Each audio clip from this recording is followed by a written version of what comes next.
دارالہجرہ Islamic Center Washington D C کے نزدیک واقع فالس چرچ اور اس کے آس پاس کے علاقوں کے مسلمان امریکیوں کی مذہبی ضروریات کو کئی دہائیوں سے پورا کرتا آ رہا ہے۔ اس ہفتے اس سینٹر نے 2 اور تنظیموں کے ساتھ مل کر علاقے میں مقیم مہاجرین کے لیے ورلڈ ریفیوجی ڈے کے موقع پر مفت خوراک تقسیم کرنے کا بندوبست کیا۔ These are our most vulnerable families. They're coming from very difficult situations. یہ کمزور ترین افراد ہیں جو بہت مشکل حالات اور صدمے سے گزر کر آئے ہیں۔ یہ لوگ یہاں نئے آئے ہیں اور اپنے گھر بنانے کی کوشش کے ساتھ ساتھ اپنے بچوں کا پیٹ بھرنے کی کوشش بھی کر رہے ہیں۔ وہ ہماری زبان بھی نہیں بول سکتے، اس لیے مہاجر ہونا زیادہ مشکل ہو جاتا ہے۔ اب اس پر کووڈ کی تہ شامل کر دیں اور اس سے جڑے سماجی فاصلے کو بھی، تو ایسے میں ان کے لیے حالات بہت ہی مشکل ہیں۔ Now add the layer of COVID and the isolation that comes with it. گزشتہ سال صدر ٹرمپ کی انتظامیہ نے 2020 میں ملک میں آنے والے مہاجرین کی حد مقرر کرتے ہوئے اسے 18,000 افراد تک محدود کر دیا تھا۔ 1980 کے بعد مہاجرین کی یہ کم ترین تعداد تھی جو مقرر کی گئی۔ انتظامیہ کے مطابق مہاجرین کی تعداد میں یہ کمی اس لیے ضروری تھی کہ امریکہ ان افراد کی لمبی فہرست سے بہتر ڈیل کر سکے جو ملک میں پناہ ملنے کی اجازت کے قطار میں ہیں۔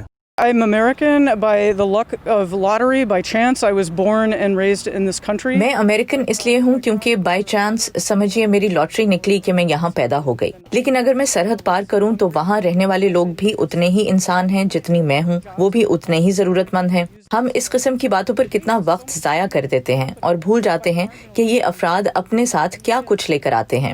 اس لیے میرے لیے یہ بہت نا امیدی کی بات ہے، لیکن ہم یہاں بہت کچھ اچھا کر رہے ہیں اور ہم لوگوں کی مدد کرنے کی کوشش کرتے ہیں۔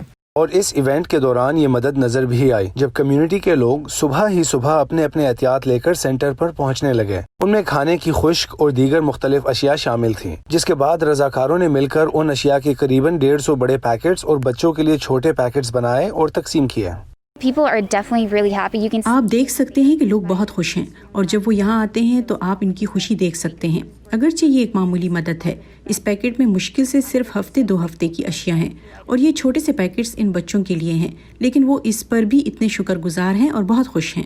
اس فوڈ ڈرائیو کا انتظام کرنے والوں کے مطابق اگرچہ یہ مہاجرین کے لیے ایک چھوٹی سی کوشش ہے، لیکن امریکی انتظامیہ اور انسانی حقوق کی تنظیمیں دونوں ہی کو مہاجرین کی طرف فوری توجہ دینے کی ضرورت ہے۔ Imran Jadoon, voice of America, Alexandria, Virginia.